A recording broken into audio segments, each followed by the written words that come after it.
Hi friends, welcome to my YouTube channel crazy మా vlogs. ఈరోజు video రాగి సంగటి.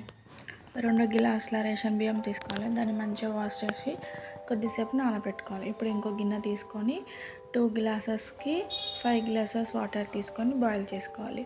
ఇందాక కడిగి నానబెట్టుకున్న రేషన్ బియ్యాన్ని ఇప్పుడు ఇందులో వేసుకొని మంచిగా కలుపుకోవాలి. కలుపుకున్న తర్వాత కొద్దిగా సాల్ట్ వేసుకొని మంచిగా మిక్స్ చేసుకోవాలి.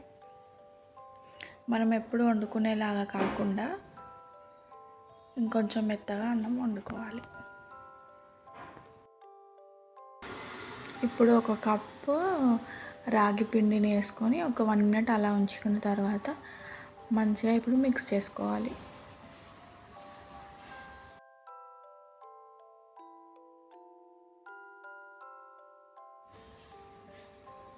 ఇప్పుడు ఇలా మిక్స్ చేసుకున్న తర్వాత అందులో కొద్దిగా నెయ్యి వేసుకొని ఇంకా మంచిగా మిక్స్ చేసుకోవాలి. ఇప్పుడు కొంచెం తీసుకొని మంచిగా ముద్దలు చేసుకోవాలి. వేడి ఉన్నప్పుడే ముద్దలు చేసుకుంటే మంచిగా పర్ఫెక్ట్ షేప్ వస్తుంది. వేడిగా ఉన్నప్పుడే ముద్దలు చేసుకుంటే ఎంతో టేస్టీగా ఉంటుంది.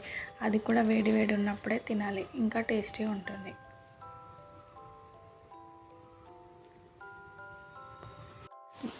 రాగి సంగట్లోకి నాటుకోడి పులుసు అయితే బాగుంటుంది. కానీ మేము నాటుకోడి తెచ్చుకోలేదు, కానీ చికెన్ తెచ్చుకొని మంచిగా వండుకొని రాగి సంగటి చేసుకొని తింటున్నాం. మీరు కూడా ఇంట్లో ట్రై చేసి ఎలా వచ్చిందో కామెంట్ చేయండి.